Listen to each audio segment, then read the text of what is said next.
abakobwa benshi babuze ubwenge, ajya gusenga Imana asaba umugabo, Imana yakohereza umusore hamwe ngo gera nzabanza mbisengere, ngo ngiye kubanza jya ufatiraho sha, uba warasenze igihe kirekire, jya ufatiraho, nuwo nyine Imana iba yamuzanye, yaza ukamwirukana ngo ugiye kubanza usenge. Baba ngo ngiye kubanza mbitekerezeho. Umukobwa aravuga ati rwose ndabyemera ahubwo nangirire voya yaratinze. Hariho abantu usanga barimo basenga ngo rwose ngo Mana ngo ndabizi ko wampa ibyo kurya ariko ntago wampa pamu ngo ngaburira abantu. Mana ndabizi rwose ko ibi ngibi wabikora ariko ibi rwose Mana ntago, ugasanga atangiye kubabarira Imana, agabwira Imana ngo Mana ibi byo wabishobora, wangaburira wanyambika, ariko kuntuza mu mujyi wa California ngo unyubakireyo, kuntuza mu mujyi wa Kigali ngo unyubakireyo, Mana ibi byo ntago wabishobora. Naje kukubwira ngo Imana ishobora byose, kandi Imana bahaye ukaze mu mwanya w'ijambo ry'Imana. Imana y'amahoro ibaho umugisha. Twifuje kubasangisha ijambo ry'Imana rivuga ngo irabishoboye. Imana yacu irabishoboye. Kenshi na kenshi iyo tuvuze ngo irabishoboye, Imana ishoboye iby'imiryango yananiwe, Imana ishoboye iby'ababyeyi bananiwe, Imana ishoboye iby'inshuti zananiwe. Tuje kukubwira uyu munsi wa none ngo Imana irabishoboye, kandi wiringire iyo ngiyo ibishoboye niyo yagira ikikora ikakirema kandi ikagikomeza. Ijambo ry'Imana muri Efeso ibice byaho 3 n'umurongo waho wa 20 aravuga ngo nuko ibasha gukora ibirenze ibyo dusaba byose nk'uko imbaraga zayo nyinshi ziri kandi zidukoreramo. Nuko ibasha gukora ibirenze ibyo dusaba n'ibyo twibwira nk'uko imbaraga zayo nyinshi ziri kandi zikorera muri twebwe. Icyubahiro kibe icy'Imana yacu ibihe byose bidashira.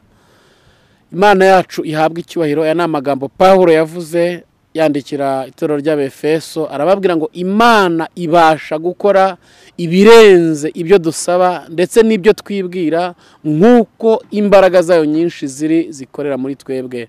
Bishatse kuvuga ngo hari imbaraga z'indengakamere zikorera muri twebwe, hari imbaraga z'indengakamere zikorera mu bantu Imana yahamagaye. Imana ibasha gukora. Ntabwo Imana izamanuka mu ijuru ngo izikore, ahubwo izakoresha abayiringiye, izakoresha abakozi bayo, kuko mu bakozi b'Imana harimo imbaraga zidasanzwe, harimo imbaraga zirenze ubushobozi bw'umuntu n'uburyo umuntu yabitekereza. Ngo ibasha gukora ibirenze ibyo dusaba n'ibyo twibwira nk'uko imbaraga zayo nyinshi ziri zikorera muri twebwe. Naje kukubwira ngo hari ibintu byakunaniye, hari ibintu byananiye imiryango, hari ibintu byananiye inshuti zawe, hari ibintu byananiye ibyo ngibyo nibyo Imana ishoboye. Kenshi na kenshi ibintu twishoboreye Imana yabikoraho ikisi. Ibintu twishoboreye, ibyo wakwishoborera, naje kuvuga ngo bya bindi ubona byananiranye, bya bindi ubona bidashoboka, ibyo ngibyo nibyo Imana ibashije, ibyo nibyo Imana yashobora, kandi binyuze mu mbaraga n'ubushobozi Imana yashyize muri wowe. Muri we harimo imbaraga zidasanzwe, muri we harimo imbaraga, harimo ububasha, harimo ubutware, harimo imbaraga utazi zivumbitse muri wowe, zihishe muri wowe. Ni wemerera Imana, ni woroshye umutima wawe, nuyemerera we warunaniwe, we warugeze ahantu byanze, Imana yacu irabishoboye. Ibasha gukora ibirenze ibyo usaba n'ibyo wibwira n'ibyo utekereza. Kenshi na kenshi ibintu dusaba ku Mana bimeze nk'udushirira, bimeze nk'utuntu. Hari igihe ujya gusenga Imana ibwira ngo Mana ndashaka yumpa ibyo kurya, yabwira ngo nzakugira pamu uzagaburira abantu. Mana ndashaka umpa imyambaro, avuga ati nzaguha uruganda rw'imyenda. Kuko ibasha gukora ibirenze ibyo dusaba n'ibyo twibwira. Ibintu wasabaga Imana muri aya masaha, ibintu urimo urasaba Imana muri iyi minsi ni utuntu duto cyane. Naje kukubwira ngo ishoboye, ibasha gukora ibirenze ibyo usaba ndetse n'ibyo wibwira nk'uko imbaraga nyinshi z'Imana zikorera muri wowe, nk'uko imbaraga z'Imana yacu zikorera muri njyewe. Muri njye nawe harimo imbaraga zidasanzwe, muri njye nawe harimo ubushobozi budasanzwe. Imana rero ibasha gukora ibirenze ibyo dusaba nk'uko imbaraga zayo nyinshi ziri kandi zidukoreramo. wari unaniwe, wari ucitse intege, wabonaga ibintu byanze, wabonaga ibintu byakuyobeye, ariko naje kuvuga ngo muri wowe harimo imbaraga, muri wowe harimo ubushobozi, kandi yavuganye nawe niyo kwizerwa. Ibyo yakuvuze no kubikora izabikora, ibyo yagambiriye izabibasha, izabikora. Ntabwo izitwereza Leta Zunze Ubumwe za Amerika, ntabwo izitwereza ingabo za OTAN. Imana twizeye ishobora byose, kandi ishoboye kugukorera bya bindi ubona ko byananiranye. Imana idufashe kandi tugire neza. Bishoboka yuko wari unaniwe, bishobora yuko wabonaga ati ibintu Imana yambwiye ndabona bitagishobotse. Hariho abantu usanga barimo basenga ngo rwose ngo Mana ngo ndabizi ko wampa ibyo kurya, ariko ntago wampa pamu ngo ngaburira abantu. Mana ndabizi rwose ko ibi ngibi wabikora, ariko ibi rwose Mana ntago. Ugasanga atangiye kubabarira Imana, agabwira Imana ngo Mana ibi byo wabishobora, wangaburira, wanyambika, ariko kuntuza mu mujyi wa California ngo unyubakireyo, kuntuza mu mujyi wa Kigali ngo unyubakireyo, Mana ibi byo ntago wabishobora. Naje kukubwira ngo Imana ishobora byose, kandi Imana ibasha byose. Uyiringire, wongere ugire ikize. Wewe wari unaniwe, wewe wari ucitse intege, abandi ugasanga ati Imana ndabona ibi bitagishobotse, mbivuyemo ndabiretse. Binyibukije umukobwa umwe witwa Nyiramwiza. Igitondo kimwe yarabyutse, yaririmbaga mu rusengero, aririmba muri korari. Arangije abona ko ibintu bikomeye, abona yikubise mu myaka 25 atarabazwa izina. Irazamuka 28 yikubitamo, aragenda agera muri 30 aratarantika, nta uramubaza izina. Akagenda akajya gusenga avuga ngo nitwa Imana ishobora byose, nitwa Imana ibifite imibiri byose, mbasha gukora ibirenze ibyo usaba. Uwo mugabo waje kureba nzamuguha, ariko urebe muri korari, urebe muri paruwasi uturukamo, urebe mu itorero, urebe mu karere urimo, nta mugabo wawe urimo, ariko nzaguha umugabo mu buryo bw'ibitangaza. Umukobwa bikamucanga, agiye kubona yikubise mu myaka 35. Yari afite abantu ku rusengero, abahungu bakuranye, abo yayoboraga, bahadirije abakorari, bose bararongorwa, asigara atararongorwa. Nta mugabo afite, kandi Imana ivuga ngo izamuha umugabo. Bahaba habaye igiterane, itegereza, ariko nta mugabo wawe urimo. Umujinya uramwica, avuga ko Imana niyo yavuganye nanjye cyangwa niki. Agera ku rwego bamwitaga gikoyozi, kubera ko yajyaga ajya guhanagura aho abana bitumye mu matuwarete, akagenda akahatunganya. Bigera igihe babonye ukuntu akora iyo mirimo, bamuha n'ubudiyakona mu mudiyakoni mu itorero, ariko afite igishakwe cyuko akeneye umugabo. Iri jambo ryasohoka ngo ibasha, avuga ati Imana wampaye ijwi ryiza ndaririmba, Mana wampaye kuba umudiyakoni, ariko kuba umugabo byarakunaniye. Imana ikamubwira ngo mbasha gukora ibirenze ibyo usaba n'ibyo wibwira, n'umugabo nzamuguha, kandi ndimo ndamutegura. Imana idufashe kandi Imana itugire neza. Gihe kiragera, uyu mukobwa biramucanga neza. Yaririmbaga muri korari, aririmba neza, nta zindi impano yagiraga, ntiyahanuraga, ntiyerekwaga, ariko iyo yakoraga mu kanwa aririmba, abadayimoni baratumukaga. Abantu bareba barwana mu rugo, abantu bafite ibibazo, yakumvira iryo jwi ry'uwo mwana w'umukobwa yaririmba, abadayimoni bagahunga. Hari abantu bagira impano, akagira ijwi ryiza yaririmba, ukumva shitani ziragiye pe, ziratumutse ziragiye. Hakaba n'undi uririmba, ukumva ni nk'ifaranga ririmo ryikubita kuri sima, ukumva ahubwo birimo birakurya mu matwi. Burya ntabwo ari impano ye, ntukamurenganye. Uyu mukobwa yari afite impano yo kuririmba. Nagira ngo wowe unteze amatwi urimo ndeba, ntihakagira umuntu usuzugura impano yawe. Uko Imana yakugenje, impano yawe Imana yaguhaye ni y'igiciro, yayinyuramo. Iryo jwi ryawe muririmbyi we, Imana yarinyuramo igakora ibitangaza. Uryo vuga butumwa ryawe, Imana yarinyuramo igakora ibikomeye. Imana idufashe kandi Imana itugire neza. Umukobwa igihe kigeze, aragenda yegera abaririmbyi bagenzi be, aravuga ati Imana yanyimye umugabo, narinje kubasezeraho. Imana yanyimye umugabo, narinje kubasezeraho ndagiye. Batariko se wakwihanganya? Ati hoya, yanyimye umugabo. Yegera abashumba ati Imana yanyimye umugabo, ibyo kuririmba mbivuyemo. Abwiza Imana ukuri ati Imana wanyimye umugabo, mbivuyemo ndagiye. Umukobwa arataha yigira mu rugo iwabo. Imana yacu idufashe kandi Imana itugirire neza. Maze kwigerera mu rugo iwabo, nta kindi cyakurikiyeho. Iyo korari yabo hari haje abantu baje mu minsi mikuru, bahageze babona ukuntu korari ririmba, babona mu buryo umukobwa atera amakorasi aririmba neza. Barangije nta kindi bakoze, bafata utuvideo batujyana iwabo. Bageze iwabo muri Kenya, baberekana urugendo bagize, baravuga bati turashaka gutumira iyi korari bari bayitumiye, ariko bashyiraho kondisiyo ngo uriya mukobwa naburamo Nyiramwiza, akabura muri iyi korari, akaburamo, ntimuzirirwe muza. inzandiko zirahagera ariko zifite kondisiyo. Ntihakagire umuntu usuzugura impano yawe. Uko Imana yakugenje, uko Imana yakugize, ibintu byagenda neza kandi waba uw'igiciro. Abaririmbyi batangira kwinginga wa mukobwa aranga, basenga amasengesho, Imana nawe ati muzagende nzabana namwe. Baramwinginga umukobwa aranga, bagera igihe cyo gukora urugendo, baba bari mu cyumba basenga, Imana ati nzabana namwe, ndi Uwiteka, nzabaha ibihe byiza, nzabana namwe muri kiriya giterane. Barahaguruka burira amamodoka baragenda. Ariko umushumba washumbaga iri torero, uyu mukobwa yaturukaga amagira ubwenge, aravuga ati abantu bashyizeho kondisiyo, uri tutajyana uyu muntu ntituzajyayo, none nanjye ngende mperekeje. Kora arahereza undi mupasiteri ajya kurara iwabo wa mukobwa, aramwinginga, mwana wanjye wambabariye kuko ukaza, ariko pasiteri uje kunsura utarigeze unsura, nabaye umudiyakoni, nabaye muri korali, ngize imyaka 38, nta muntu wageze iwacu, none uraje kabisa kugira ngo njye kuririmba. Ati ntago nakorera Imana nishushanya, Imana yanyimye umugabo.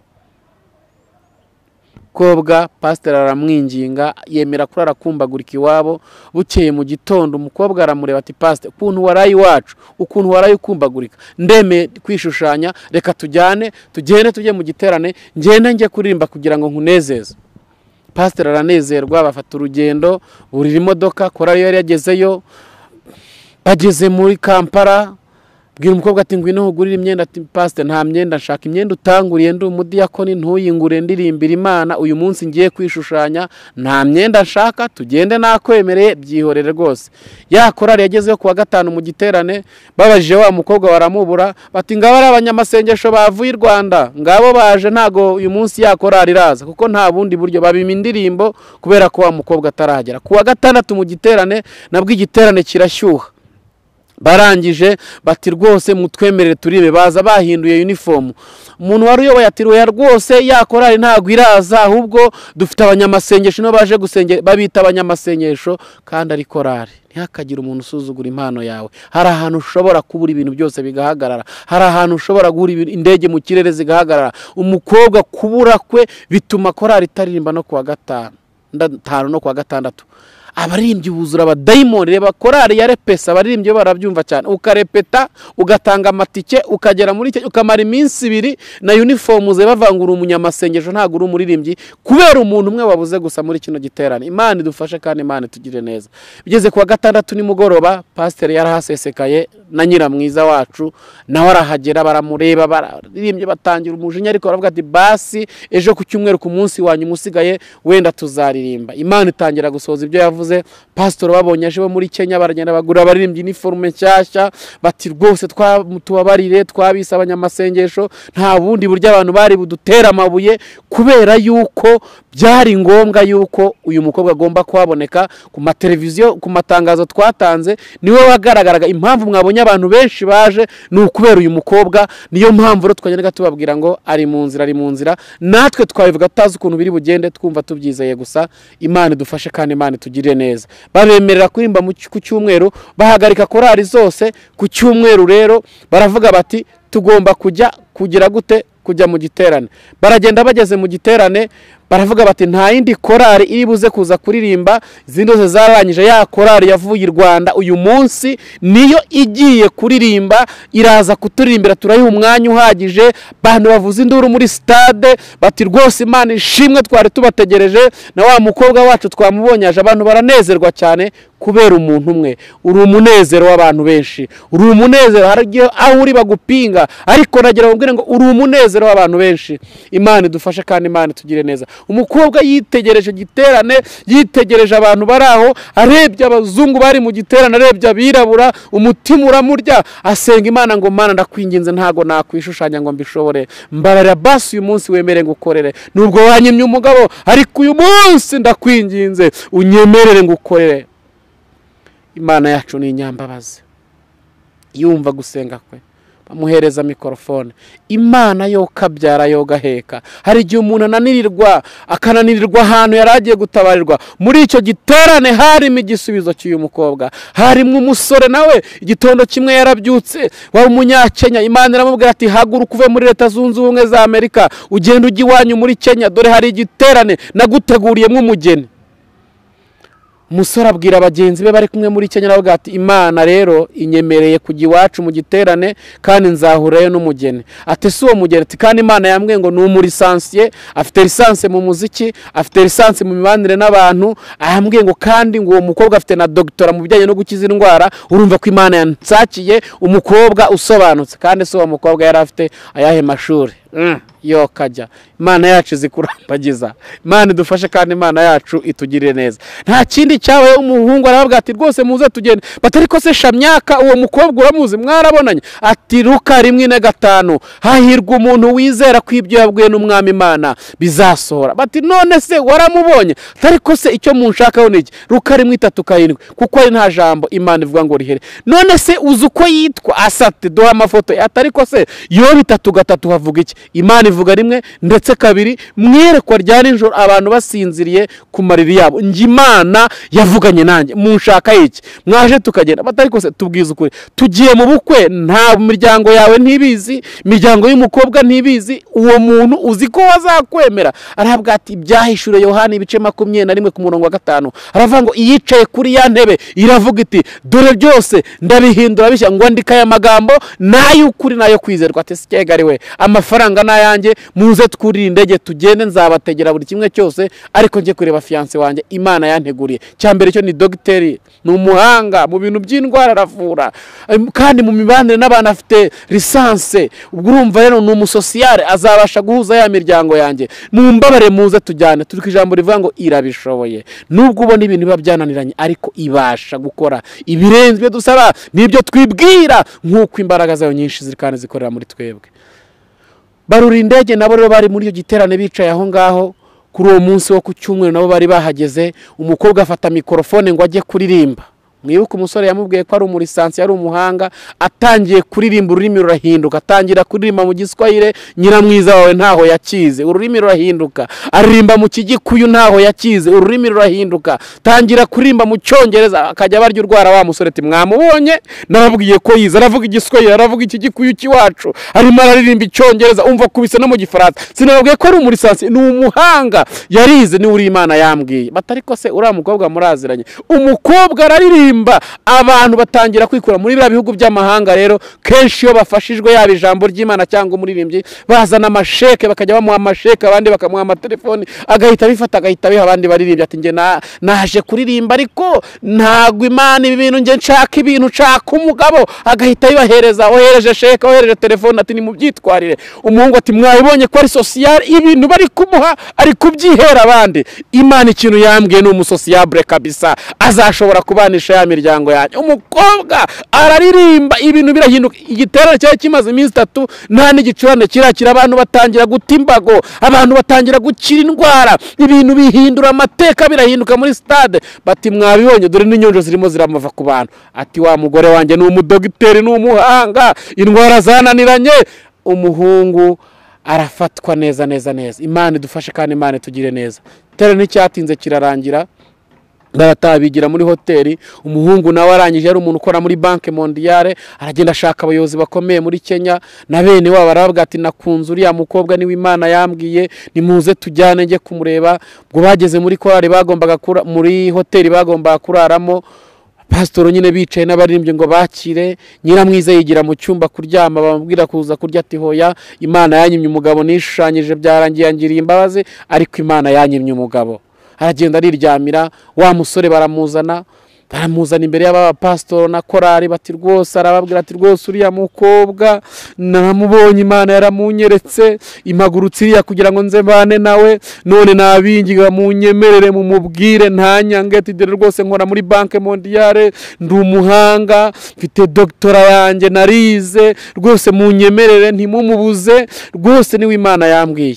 Abapastor bari bicaye bati umukobwa yarananiwe, Imana yarateguye igisubizo. Batangira kuzuzwa, bavuga mu ndimi ati haleluya haleluya haleluya. Impano z'Imana zitangira kuzamuka mu bashumba. Impamvu n'abashumba we batuzuye umwuka wera nuko utaratabarwa. Ni mutabarwa abashumba banyu bazuzura umwuka wera, bazanezwa no kubona amasezerano yanyu arimo arasohora. Mana idufashe kandi tugire neza. Bajya kureba umukobwa baramuzana, baraza baramutekerereza ukuntu ibintu bimeze, bati rwose dore uyu musore yavuye iriya niwe yaje aje kureba, baramubaza ati mbese wa mukobwa we uramwemera? nagira ngo nkubaze wowe undeba wankumiwe umaze iminsi urimo urasengera ubukwe, urimo ushaka umugabo, ese we wasubiza iki? Ni iki wavuga ko ugiye gusenga? Kobwa benshi babuze ubwenge, ajya gusenga Imana asaba umugabo, Imana yakohereza umusore hamwe ngo gera nzabanza mbisengere, ngo ngiye kubanza. Jya ufatiraho sha, uba warasenze igihe kirekire, jya ufatiraho, nuwo nyine Imana iba yamuzanye, yaza ukamwirukana ngo ugiye kubanza usenge. Baba ngo ngiye kubanza mbitekerezeho. Umukobwa aravuga ati rwose ndabyemera ahubwo nangirire voya yaratinze. Umuhungu aravuga ati korari mwaririmbanye n'umukobwa wanjye, ntago muzasubira iwanyu n'amaguru, ndabategera indege musubira iwanyu, kandi ntago muzongera kugenda n'amaguru, nanjye ndashaka ikintu nabakorera nitange. Araza akora ubukwe n'umukobwa we, buri indege barigendera n'umukozi w'Imana. Imana ibasha gukora. Ndagira ngo nsengere urubyiruko. Uri umusore uri aho ngaho urashaje, nawe uratarantitse ugeze muri 40 nturabona umukobwa mu bana. Uri umukobwa imyaka yakujyanye warihebye, urabona ko Imana itabishoboye. Naje kugira ngo ibasha gukora ibirenze ibyo dusaba n'ibyo twibwira, nk'uko imbaraga zayo nyinshi ziri kandi zidukoreramo. Imana idufashe kandi Imana yacu tugeneze. Reka dusenga Imana. Kadusenga Imana twifashishe ijambo riri mu byahishuriye Yohana ibice byaho 3 n'umurongo wa 5. Haravuze ngo unesha ni uzambikwa imyenda yera, kandi sinzahanagura izina rye na hato mu gitabo cy'ubugingo, ahubwo nzaturira izina rye imbere ya Data n'imbere y'abamarayika be. Ufite ugutwi niyumva iby'umwuka abwira amatorero. Amen. Unesha, Imana iragusaba kunesha. Winanirwa nk'uko uyu mukobwa yarananiwe, yagizwe na bene sagirwa n'uyu mushumba wagiye akamwinginga. Unesha ni uzambikwa imyenda yera, unesha ni uzagera ku nsinzi, unesha ni uzabona ibyasezeranijwe. Unesha urasabwa kunesha. Nesha mu magambo uvuga, nesha mu bikorwa uvuga, nesha mu busore bwawe, uzagira ibyo wirata. Nesha muri ya geto papa wawe atageramo, nesha muri ya geto wa mukobwa ujya gusura nk'uyu muhungu. Urasabwa kunesha. Unesha ni uzambikwa imyenda yera, kandi sinzahanagura izina rye na hato mu gitabo cy'ubugingo. Warunaniwe, warucitse intege, jambo ry'Imana rigusabye kunesha. Ibasha gukora ya business ubona yahombye, bya bintu bya ibasha gukora, ya mashuri yahagaze ibasha gukora, wa mwanya urimo urashaka ibasha gukora. Icyo usabwa ni ukunesha. Unesha ni uzambikwa imyenda yera, kandi sinzahanagura na hato izina rye mu gitabo cy'ubugingo. Reka tuneshe mu byo dukora, ibintu tunze bigira ubuhamya, ibyo ubana nabyo bigira ubuhamya, ibintu byawe byose bineshe, nibwo uzabasha kubona insinzi ukagera ku bidasanzwe. Ukeneye ko twagufasha kwinginga Imana no gusenga Imana, wareba nimero ziri hano hasi, twagufasha gusenga Imana no kwinginga Imana, kandi Imana yakugirira neza. Ibasha, hari imbaraga ziri muri twebwe, hari imbaraga zidasanzwe zikorera muri twebwe. Ibasha gukora ibyo ngibyo irabibashije. Komera, iringira Imana. Ciao ciao. Shalom shalom shalom.